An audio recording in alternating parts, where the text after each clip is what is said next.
Debout Congolais, unis par le sang, unis dans l'effort pour l'indépendance.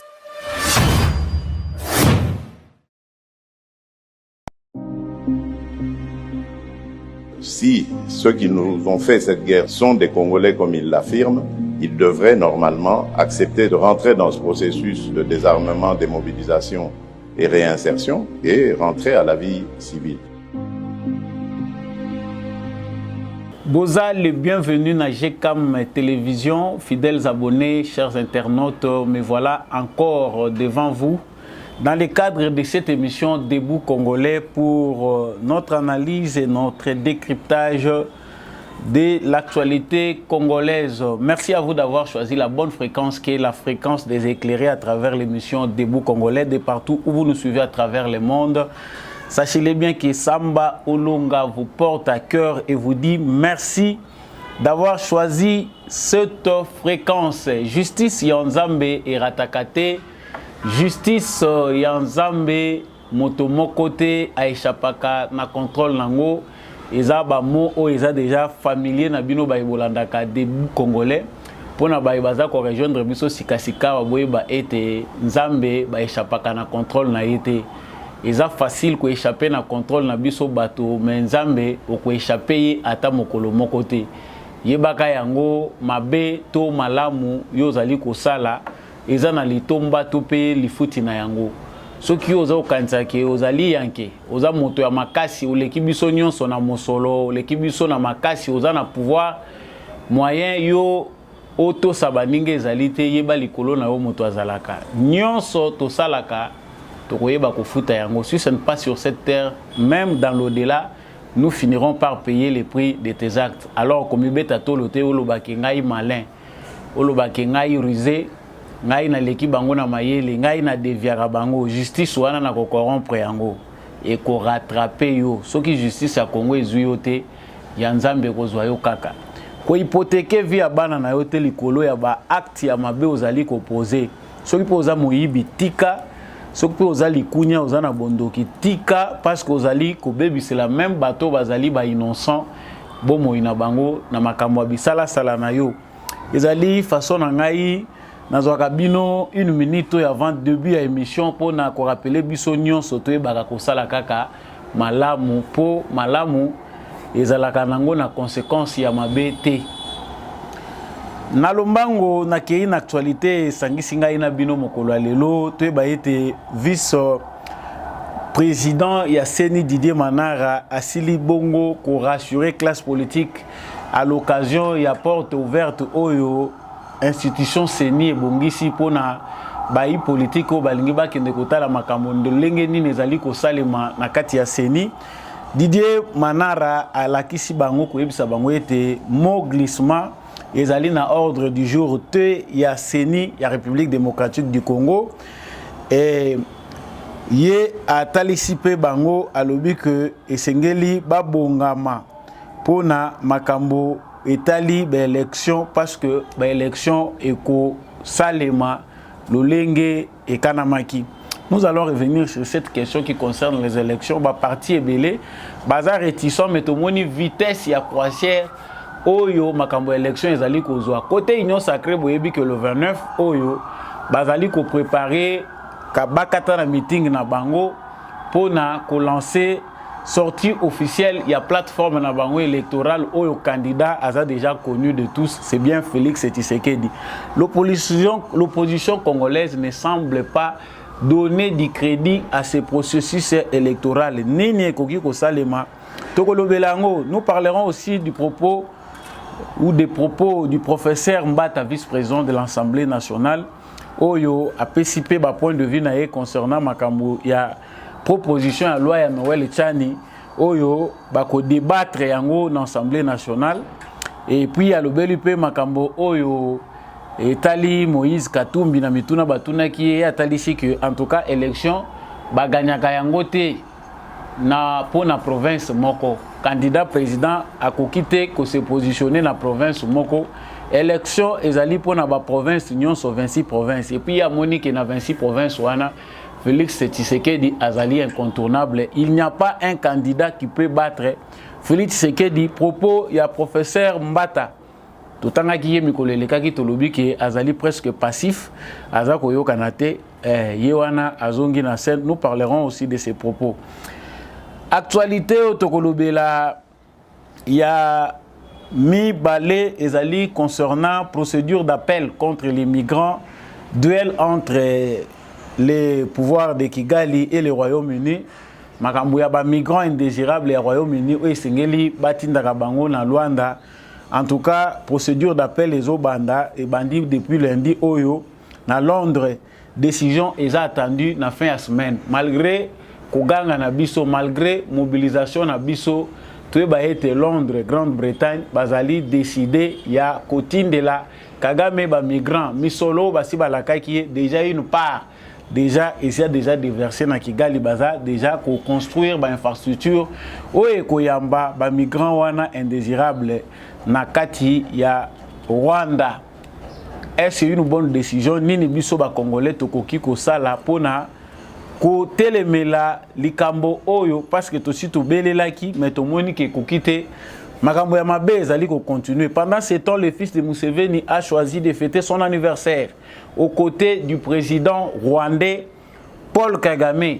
En tout cas, boyebi ke mwana ya Museveni malgré au papa na ya azali ko afficher mwana ya Museveni azali ko kende à l'encontre ya image au tata na azali ko lakisa ba relation azali nango na République démocratique du Congo déjà ouvertement à lansaka guerre contre République démocratique du Congo parce que ba touti baza bandeko na ye on ne peut pas combattre les M23. C'est son message au ya lansaki. Est-ce que ezali chantage kende ko zwa ba photo na palais présidentiel, on ne sait pas là où il était na Paul Kagame ezali chantage azwa ko sala na RDC. Qu'est-ce que la RDC fait dans ces conditions? Est-ce que confiance ezali toujours qu'on continue na procédure où ezako sala que armée ougandaise na armée congolaise va continuer qu'on combattre ba ADF et si kamoko peut ba résultat tu bien malamu que ezali jusque là malamu. Et puis tokosuki sana évasion oyo ezali isalami na prison centrale ya Bukavu. Donc l'après-midi de ce mardi, police militaire bazali ko assurer garde ya maison carcérale wana bazali ko poursuivre ba évader oyo bakimi prison. En tout cas tozoyoka ke plusieurs fois tozoyoka kaka basango wana prison tel babuki tentative d'évasion. Tout ceci c'est dû à quoi? Pourquoi il ne faut pas prendre de mesures de manière urgente et sur le plan national pour trouver solution pour que bamakele le oya makambo ya ba évasion toyoka kango le sous-souté faut te bape ka cela s'ajoute ba terroriste bazali ko kangama chaque jour ba traître à nation o bazoke de ko remplir ba prison na biso. Inquiétude des ali makasi autour ya ba criminel o bazali ko remplir ba prison na biso parce que jusque là oyo tozalaki nango lokola mobeko force dissuasive ya ko dissuader nango bato bazali ko trahir nation to pe bato bazali ko mambaninga, c'est-à-dire peine de mort ezali na moratoire. Jusque quand allons-nous remplir nos prisons des gens qui sont un danger, qui constituent un danger pour la République démocratique du Congo?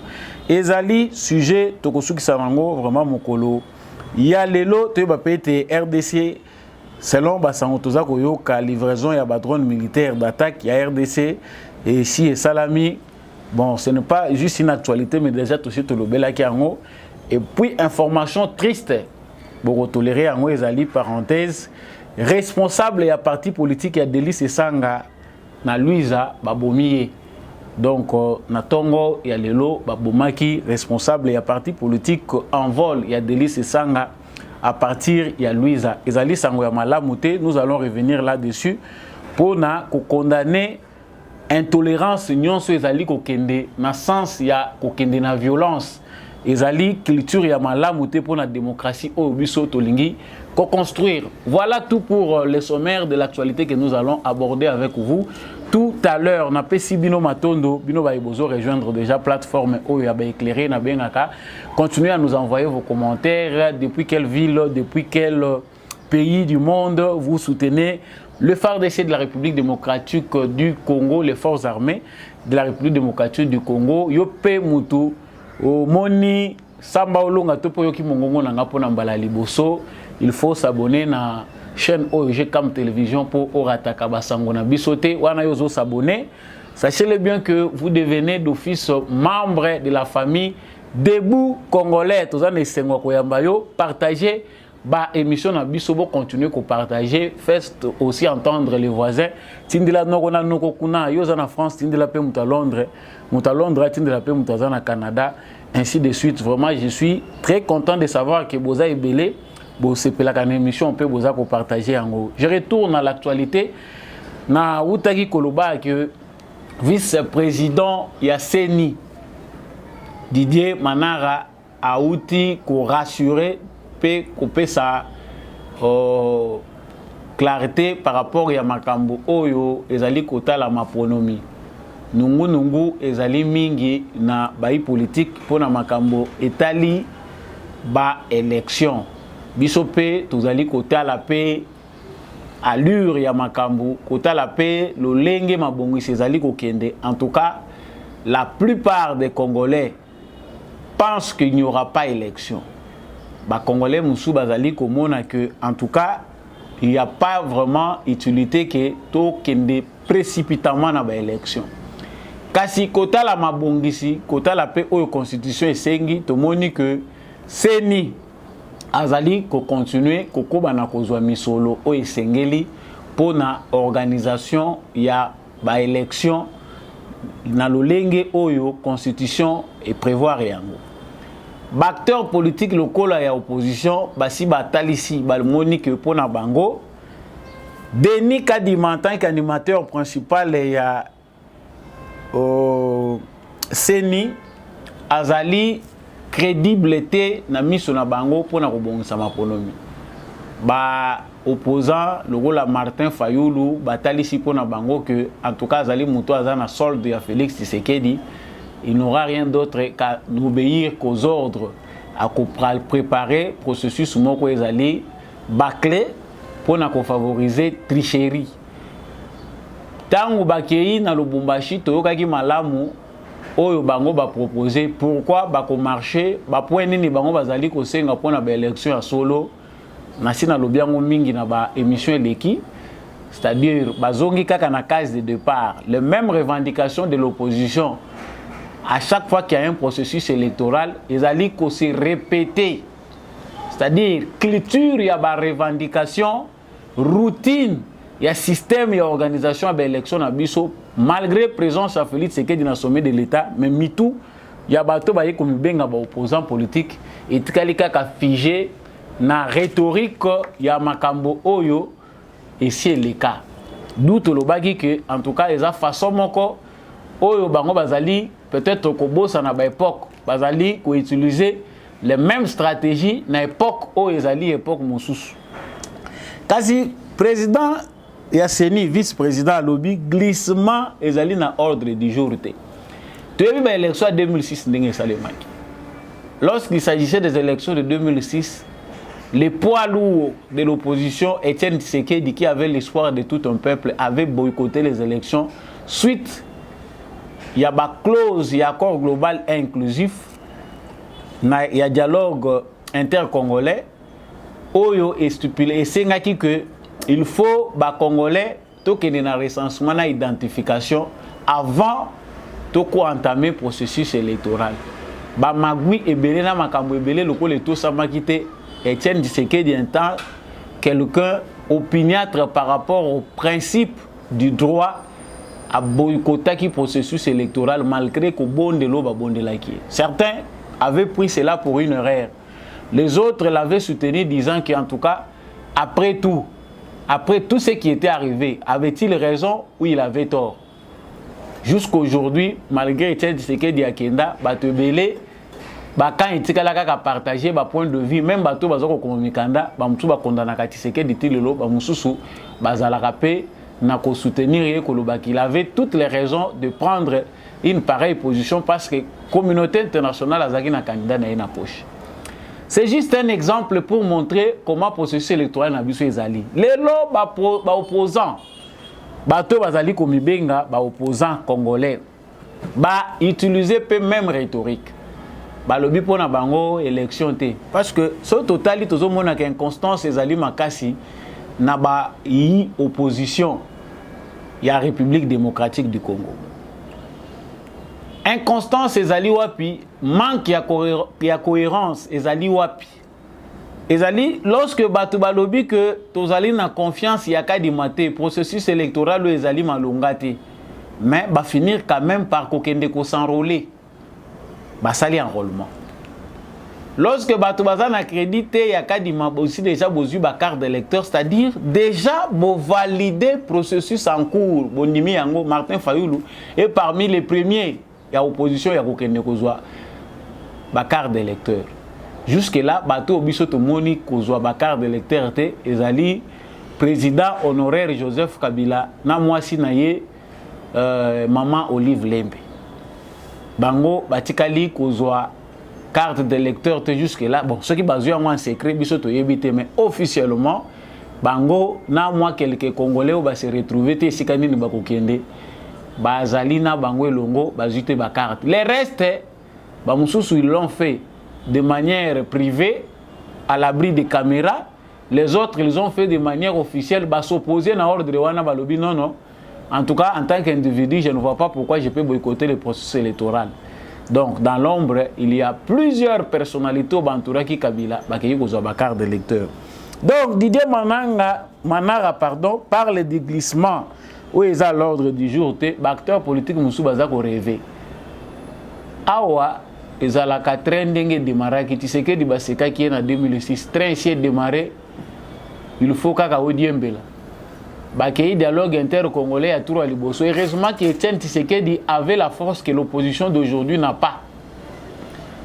Etienne Tshisekedi a que 2 fois processus de dialogue inter-congolais, exclure à peser na poids na union par rapport à la popularité par rapport à la confiance au peuple congolais pour ramener tout le monde à l'accord global et inclusif.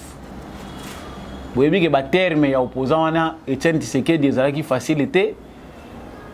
À 2 reprises, le dialogue intercongolais a été dévié. Pretoria 1, Pretoria 2, ça ne suffit 3 fois même. Pour finir enfin l'accord, à Bundi Sabango, Bundi Nabango Mututi, conclusion qui pour le processus électoral entamé. Pour lui, c'était un cadre juridique. Mais tant que l'opposition à l'élo, ça ressemble à du théâtre parce qu'on est obligé de dire quelque chose le matin en imitant la rhétorique, la logique d'Etienne Tshisekedi et le soir on se contredit. On l'a vu avec Martin Fayulu lors des élections de 2018.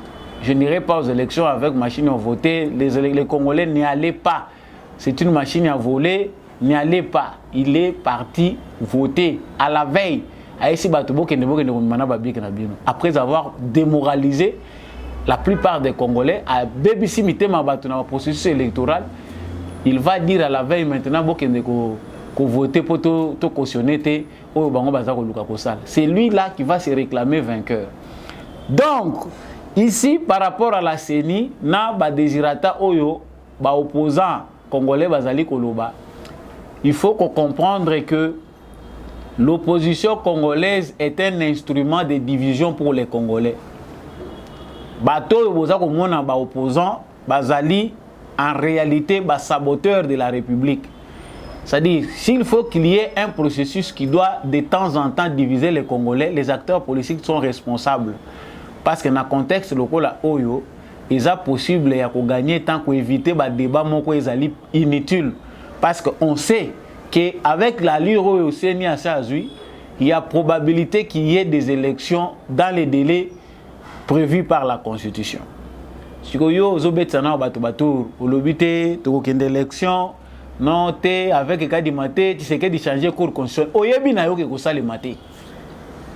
Parce qu'au moins, Etienne Tshisekedi disait comme ça, avec la capacité à mobilisation. On sait que ceux qui ont lobby, même avant dans la chambre, vous savez que même acteurs politiques, mais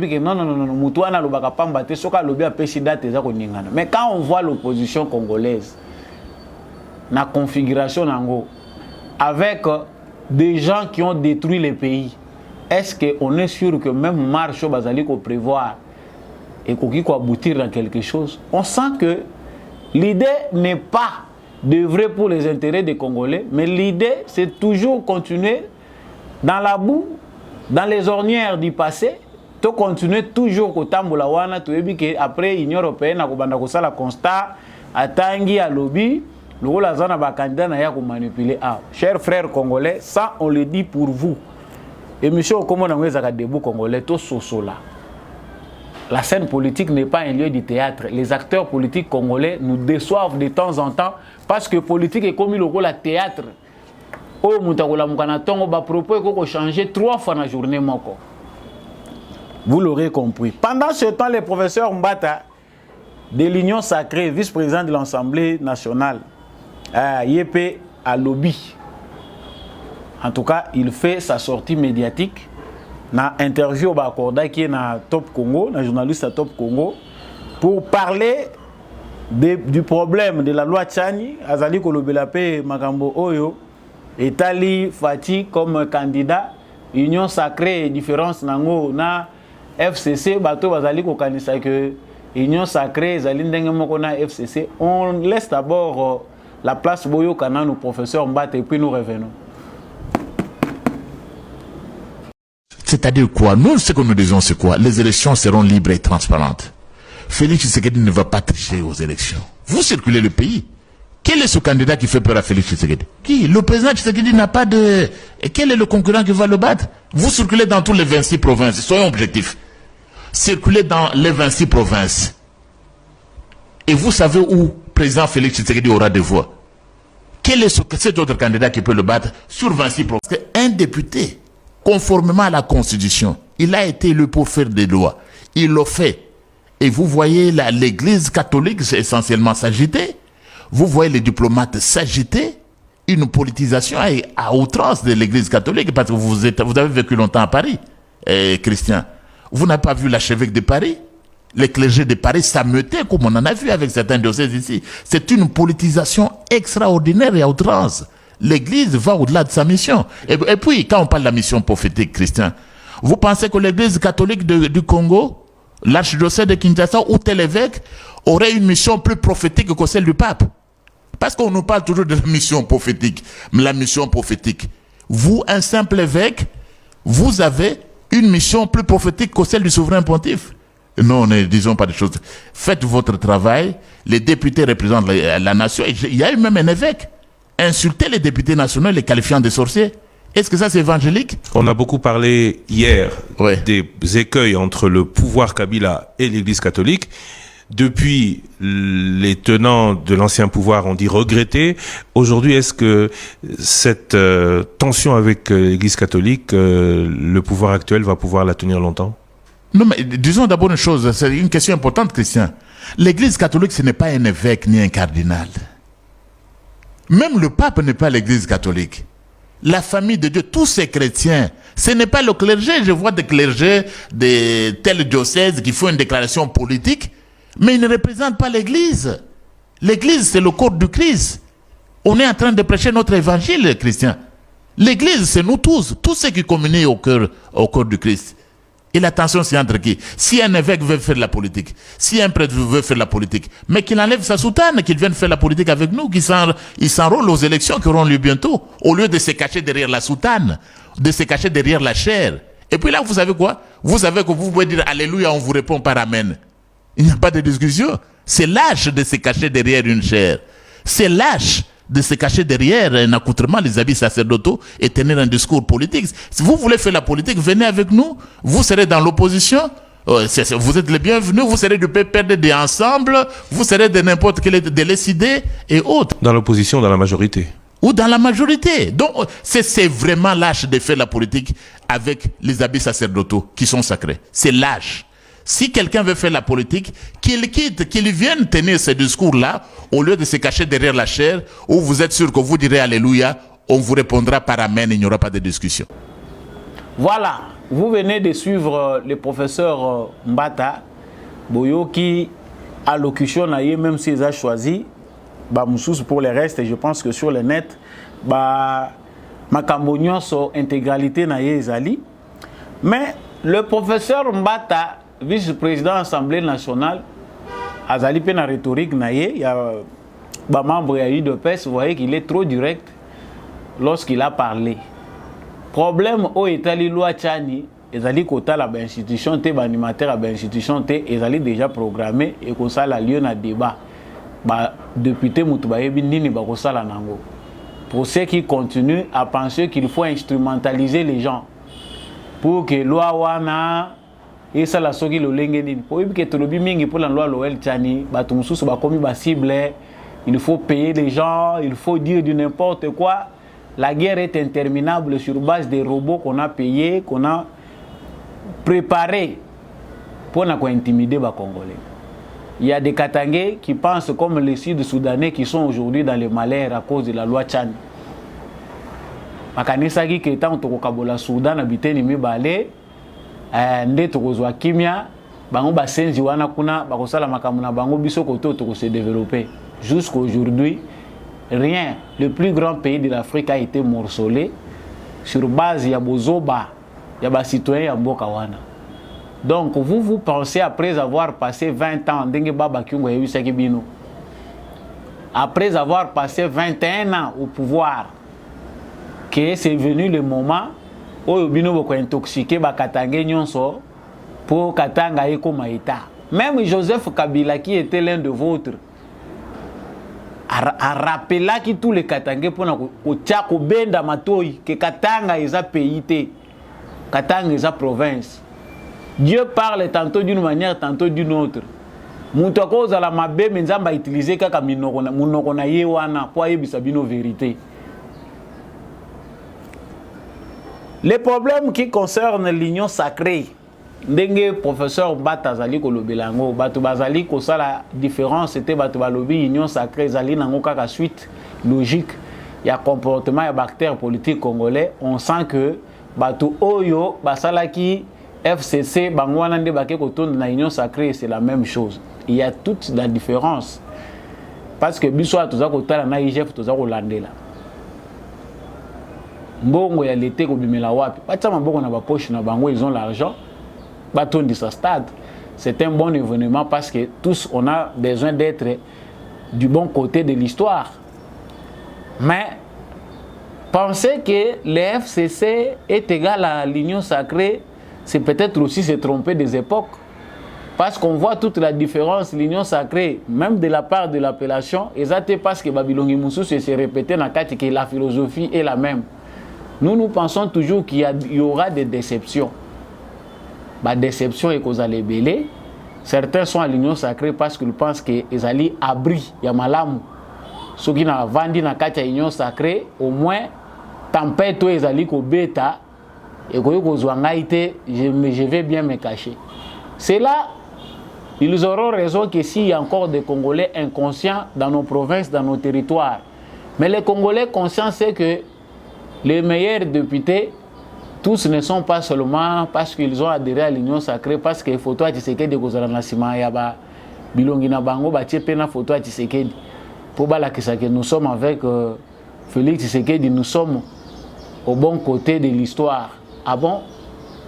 Donc voilà, vous êtes au bon côté de l'histoire ou bien du bon côté de l'histoire. Sachez-le bien que ce que vous avez antécédent ou yamabe, c'est mieux aux appels retraite. C'est vrai qu'il y a des gens, même s'ils sont dans l'union sacrée, les ali kanaïté, mais les ali kanda au peuple congolais à Zanango. Les gens normaux sont en colère. Les amnésiques et ceux qui attendent d'être corrompus, ils vont agir par rapport à la corruption, à envoûtement ou tout autour.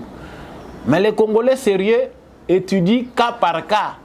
Tu sais que dans un droit on a besoin de l'unité nationale.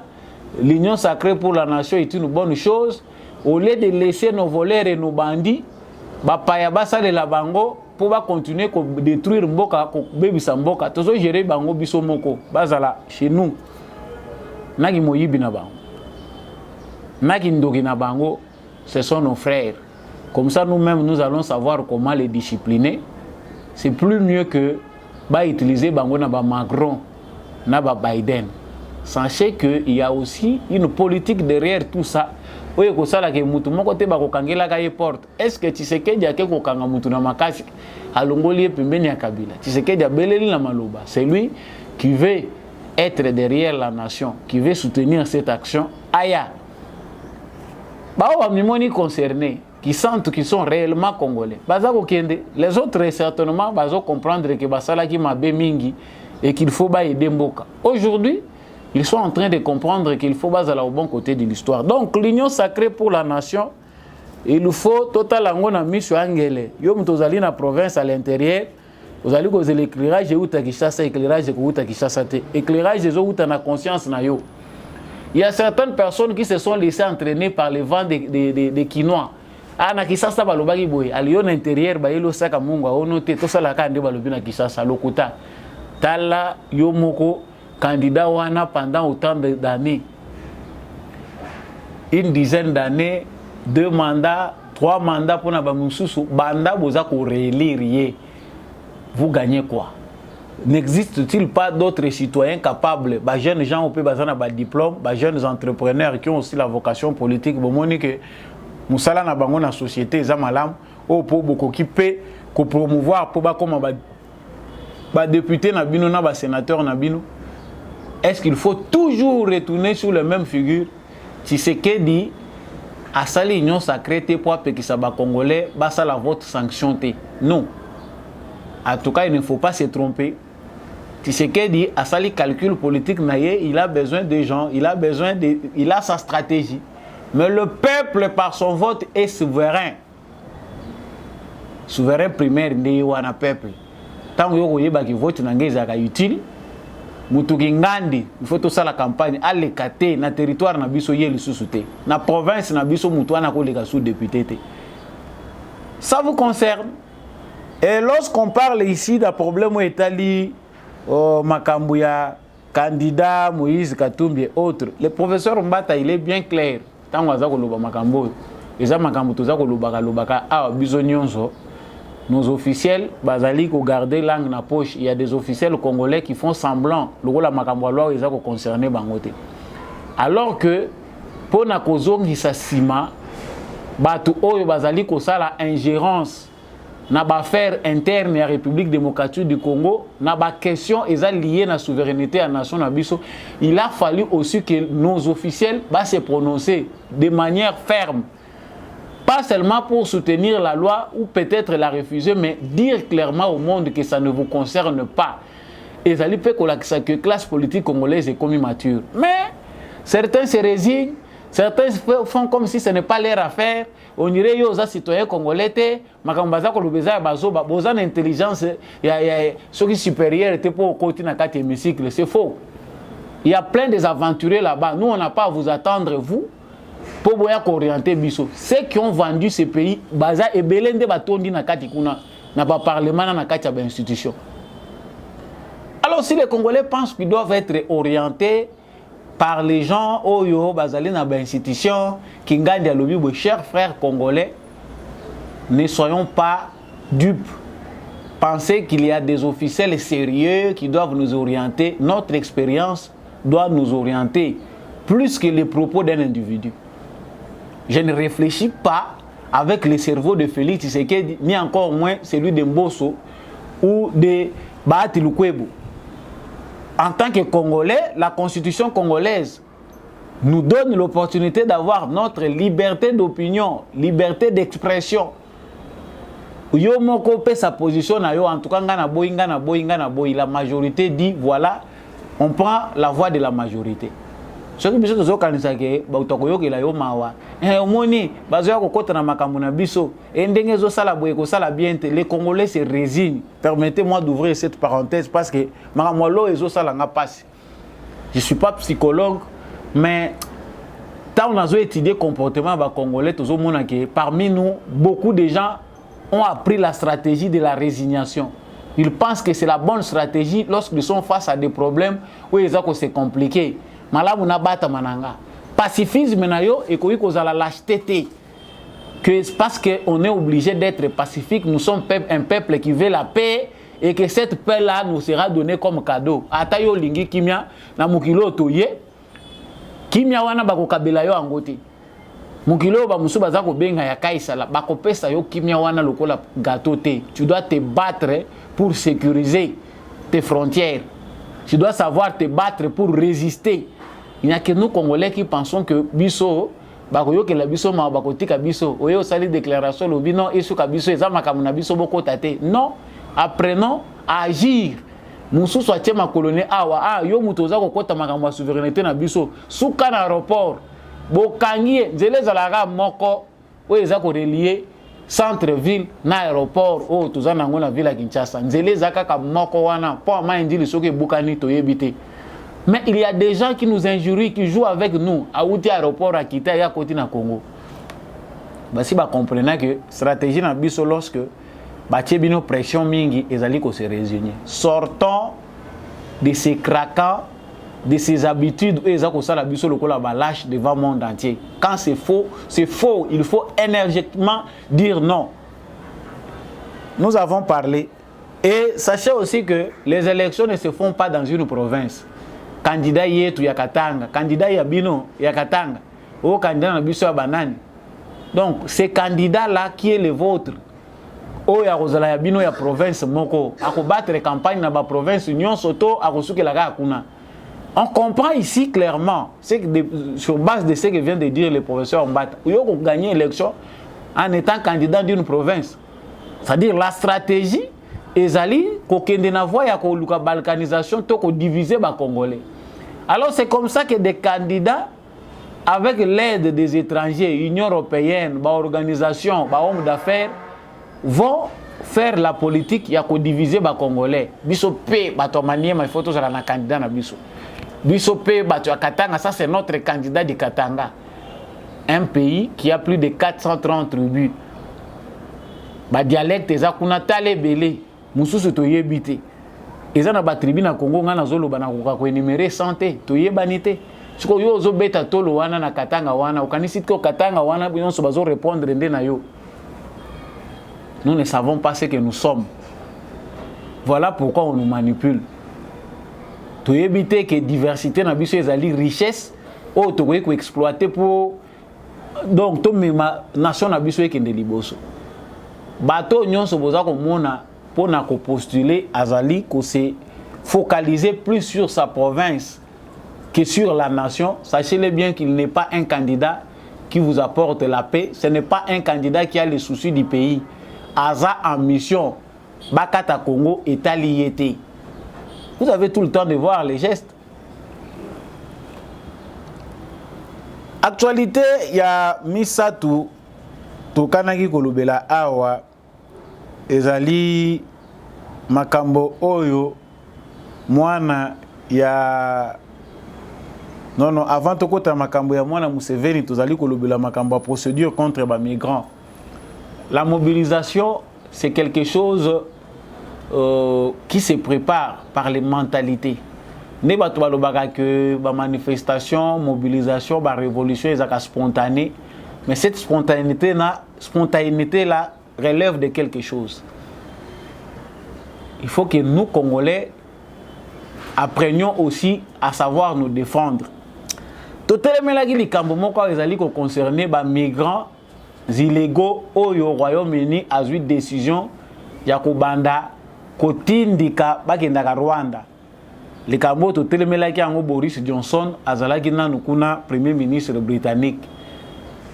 Lorsqu'il est déchu, il a été déchu. Nous avons pensé que on a vraiment quand même eu un souffle qui peut permettre que le dossier soit revoir en Obatango Mopanzi. Mais les politiques na bango ya ba homme d'affaires na bango baza kokota makambo ya Kagame bayebi ke balie la kakuna celle qui est venue avant de li dossier wana ba fini oyaye avant de li dossier wana. C'est-à-dire ils ont fini par instituer ça. Malgré justice na bango a présenté makambo a présenté qui va finir par décider que Royaume-Uni a collaborer na Rwanda.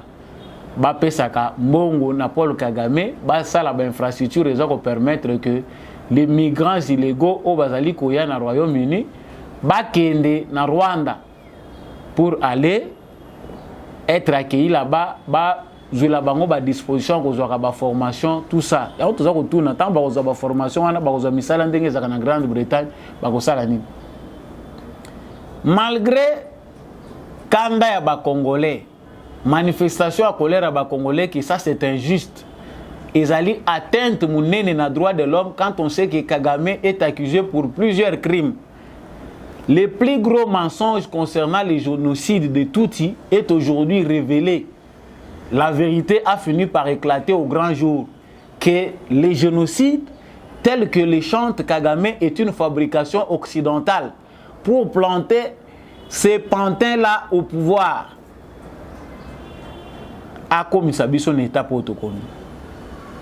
Maintenant, nous, Congolais, des fois la mobilisation monte et quitte, des fois on attend un événement pour en parler.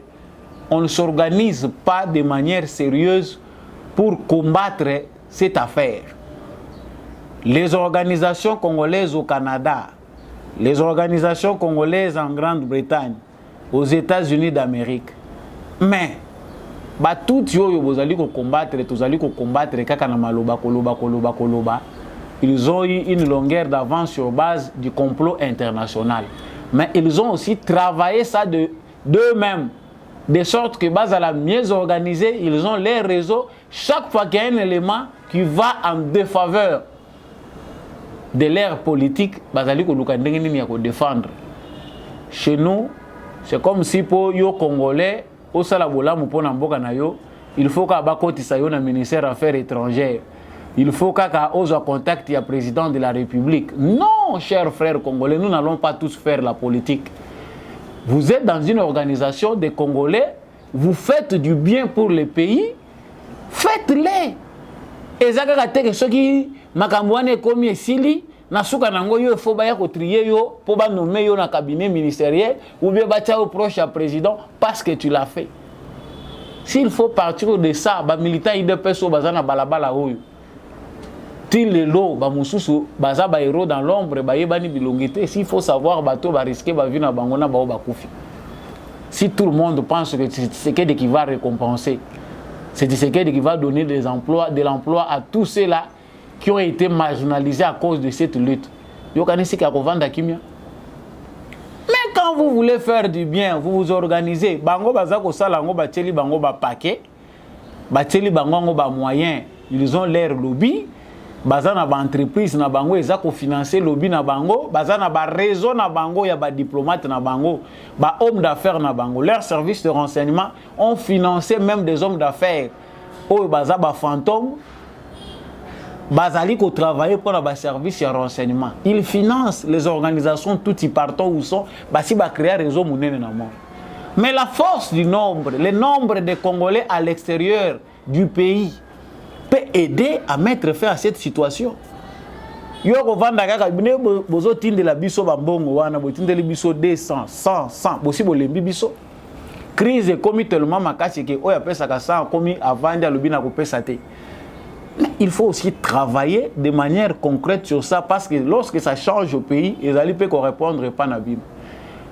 Royaume-Uni pour na bango ba monique en tout cas dès ce lundi ndenge ba bandi politique wana baza déjà ko étudier procédure y appel tel migrant destination na yo ezali ko kende na Rwanda. C'est là où to bongise le bino bozali ko kende kuna. Moi j'attends beaucoup plus que les migrants. Mususu basala ba déclaration à makasi ba Congolais pe bazana bango na kati wana te. Les Congolais ne sont pas là. Mais ba migrants wana bazako yana bango na et pas Kagame. Tout le monde sait que Kagame est un criminel. Mais la réalité mondiale veut que le multinational soit des décideurs. Bangonde mutu bazali ko orienter politique ya monde, bazali ko s'imposer parce que ba politicien bazalo ko la bana bitinda na bango. Un pays comme le Rwanda où on cache la pauvreté, où il y a la misère, mais balingi ko présenter misère wanate. Rwanda est comme Corée du Nord mususu. Lorsqu'il s'agit de parler de la Corée du Nord, Bwana ba occidentaux balingi ko la ki sa face ya mabe nyonso ya Corée du Nord. Un pays où bato baza ko kufa na famine, dictateur waza kuna lingite, balingaka kuna balingaka ko zo ata kuto ata photo ya mutu azo souffrir. Pareil au Rwanda. les Américains ont fabriqué un terroriste. Ndenge kaka ba fabriquer Ben Laden, ba fabriquer les biso Kagame. Et jusque là, il y a des gens qui s'obstinent à continuer à appliquer politique wana. Au Rwanda, il y a crise. Au Rwanda, plus que le Congo continue à gagner du terrain pour reprendre le contrôle ya ba minerai naie au Rwanda, les crises s'amplifient. Bango baza ko continuer à contribuer na budget ya Rwanda. C'est-à-dire ils ont encore confiance en lui. Quand on prend des millions, on donne à un dictateur balobi azali modèle ya leadership. Voilà comment nous ne pouvons pas tous biso africains tout accepter la philosophie occidentale comme quelque chose, comme une éducation où on doit accepter passivement. Aux a réfléchir dans le modèle occidental, en tout cas tu dois te remettre en question. L'Occident nous a tous révoltés. Parce que quand la caricature, ce sont eux qui veulent que leurs éditions, ouvrage, la vérité, est indiscutable, qui nous ont présenté le terrorisme, qui nous ont présenté les génocides de tous, qui ont massacré le peuple minoritaire pour nous préparer un exercice en Afrique centrale. Après des millions de morts, ils doivent trouver quelqu'un. Et Mouto, comme bouc émissaire, a aidé Bangoba Zombongo, il a payé prix, même si lui ne sait pas se rendre compte. On sait que déjà petit à petit, il y a des dire à Bénin, à tourner en Afrique de l'Ouest, déjà critiqué à l'Obinin, il faut qu'on tique à Russie. Et ça déjà des propos où il y a achevé na pouvoir. Mais ceux qui s'obstinent là, nous devons les combattre. Les migrants wana dans le Rwanda, c'est encore un chaos de plus pour un pays qui est accusé. Les dossiers sont belés et les Kolanda Kagame na régime na sanguinaire. Bazako traité en le Royaume-Uni en dimi kozwa ba citoyen bazako kima bazako kende koluka asile place nini bako kozwa lipa bavandi kimia bazo pesa bango na maboko ya un criminel. Chers frères congolais, vous qui êtes à l'extérieur, même nous qui sommes à l'intérieur, mobilisons-nous. Continuons à nous mobiliser. Bango souci na bango ezaba fatigué biso. Nous l'avons dit. Et pendant ce temps, le fils de Museveni, lui, nous fait un chantage. Les photos que vous voyez là, présentement, les photos que vous avez, il y a fils, il y a fêté anniversaire au côté du président rwandais. Et là, moi, Museveni, moi, Kagame, pardon, il y a Kadhafi. Azalaki déjà trop sûr. Je parle seulement en termes d'exemple, mais ce n'est pas pour être fier de la mort de Kadhafi. Mais moi, Kadhafi Azalaki déjà trop sûr que Yende Moutarouza la successeur ya Tata Naï. Il a eu le main coupé.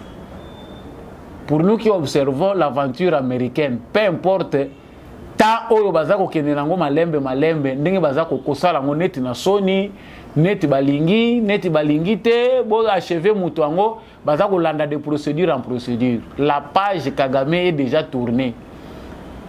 Mais comme le fils de Museveni grandit dans la bourgeoisie, grandit dans l'escroquerie de son père, oyo Ougandais, yebite comment ça gère là-bas. Na Kagame, na Museveni, ma mandat izalakate.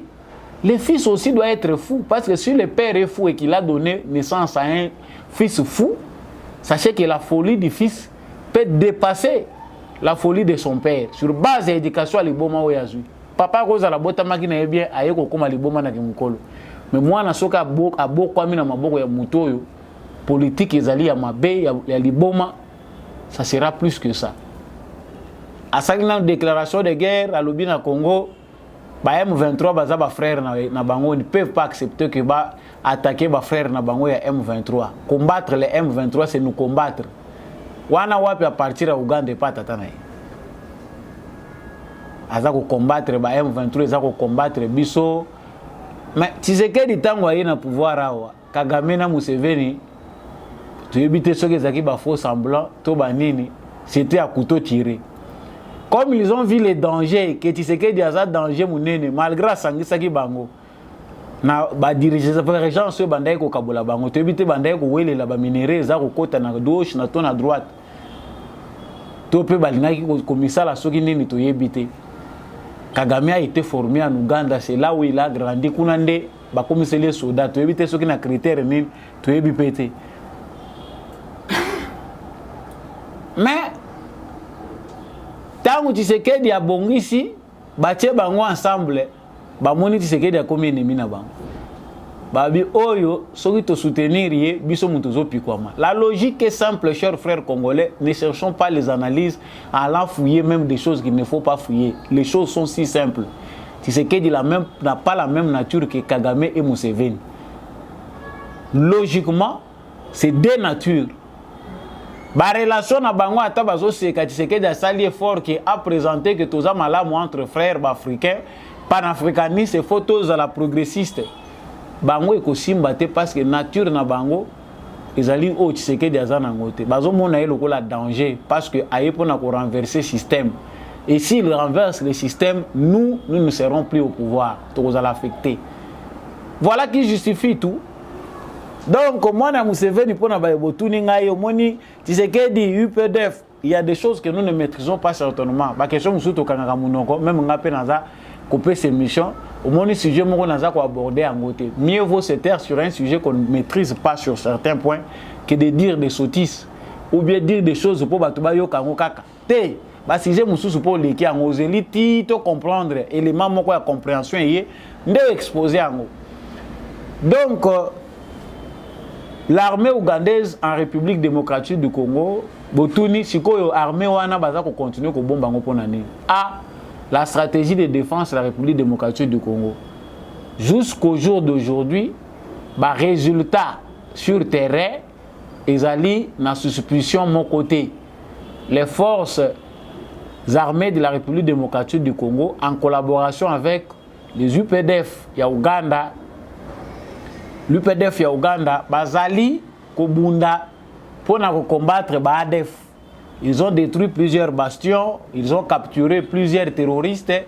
Jusque-là, anomalie, ils ont vraiment moindre. Marge, il y a suspicion, ils ont vraiment 0,05 quelque chose comme ça.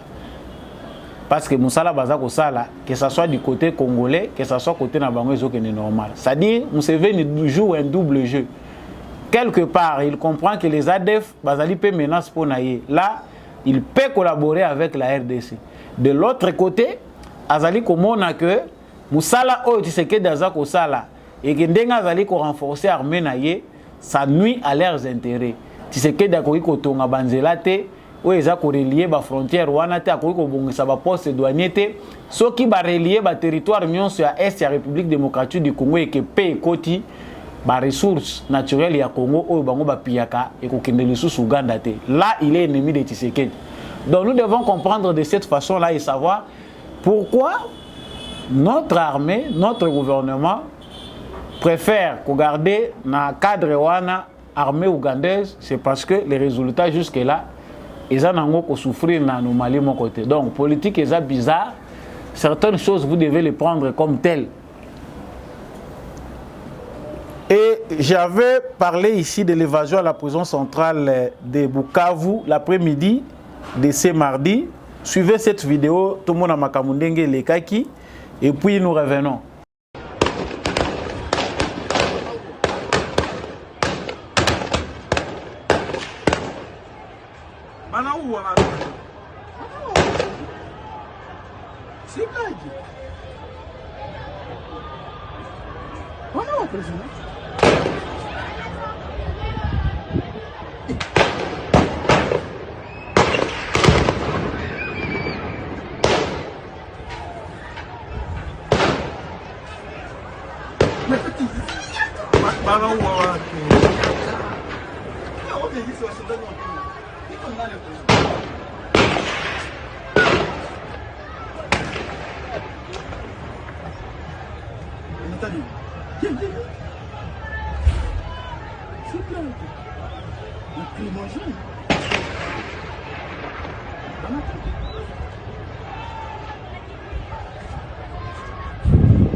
Bana wana kisha wanakimbia wa?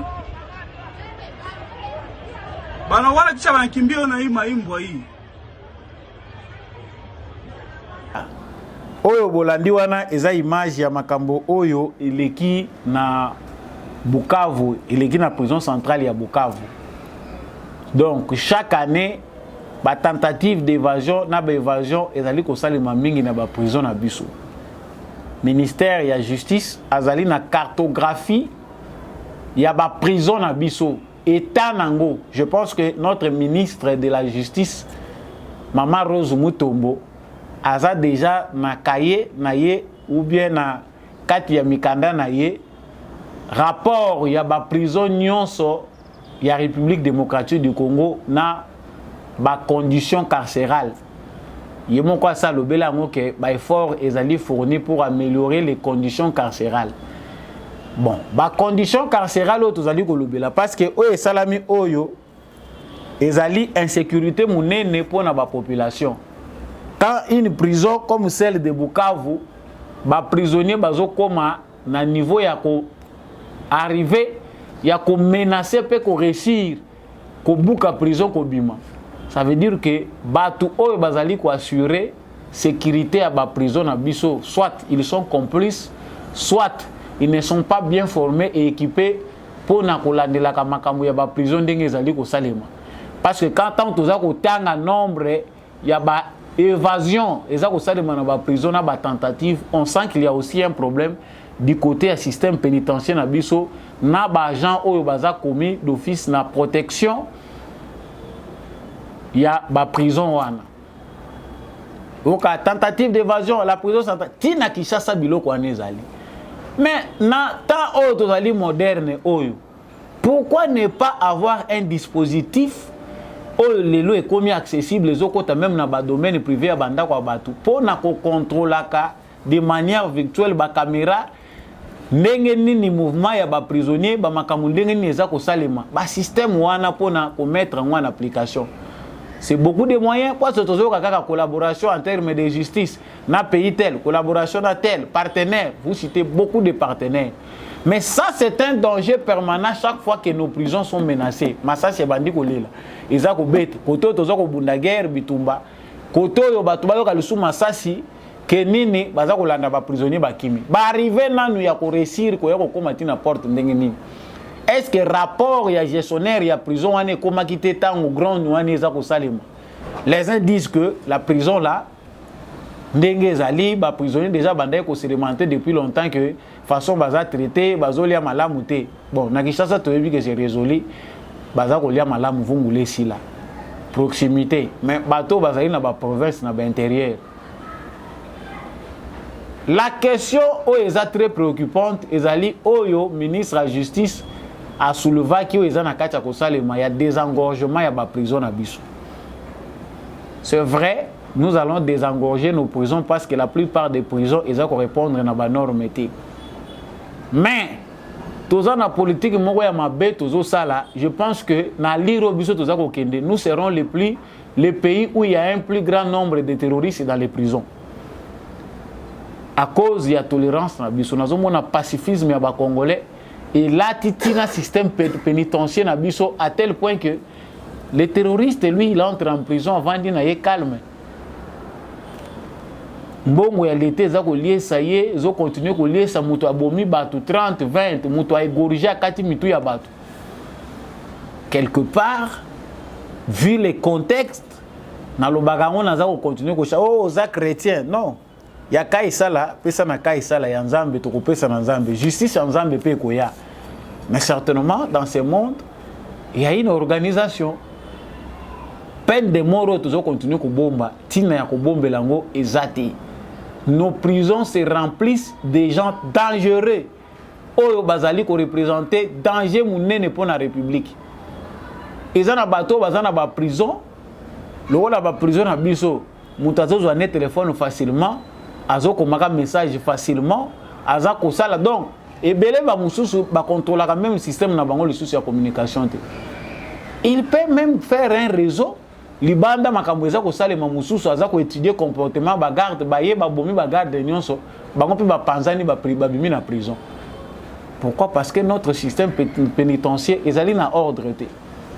Awa ezali mbela boza ko tondi sa prison na ba ADF prison eza ko tonda na batu oyo baza ba criminel biso aussi to lobby biso ezako loba chers frères congolais boyoki na komi na suka ya émission na biso na lobaki ya likambo ya intolérance responsable ya parti politique ya Delice Sanga aza abattu na Louisa.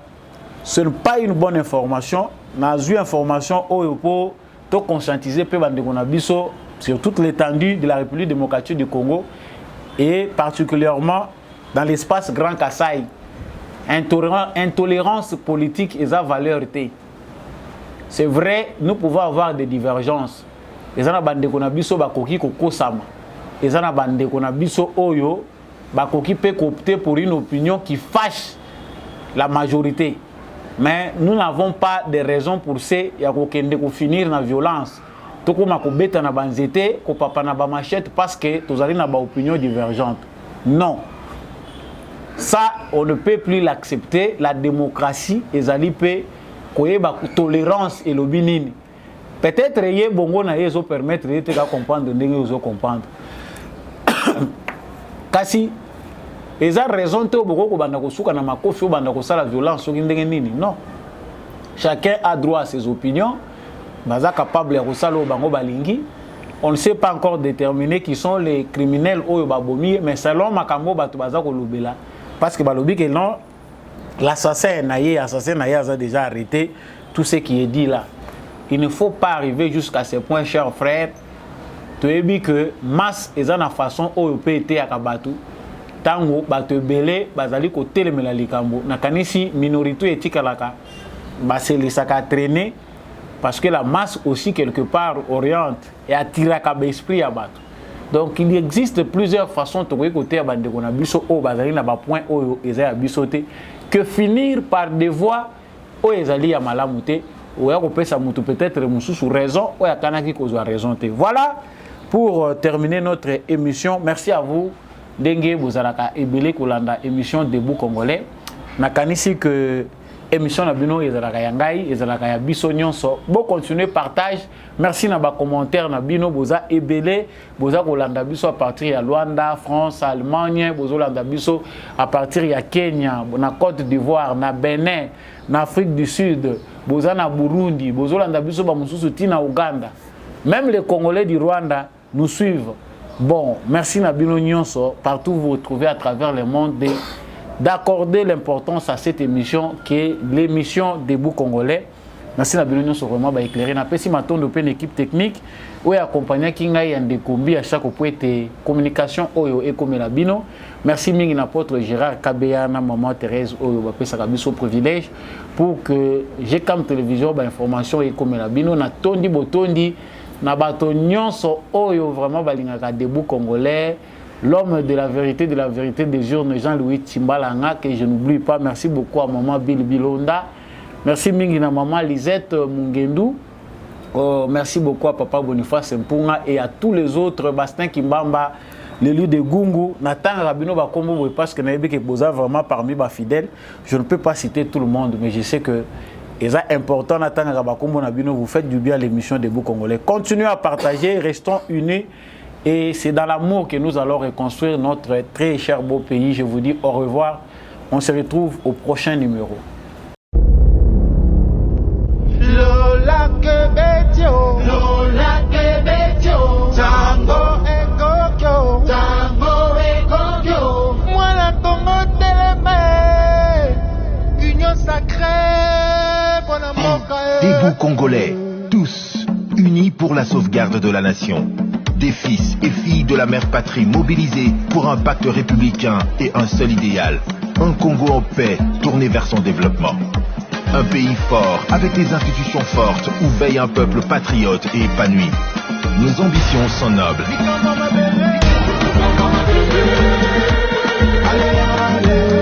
Ici, nous faisons allégeance à la nation.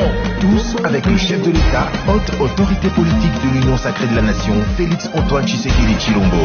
Renouvelons avec zèle notre passion pour la République, la patrie ou la mort, avec l'intangibilité de nos frontières, pour un Congo un et indivisible.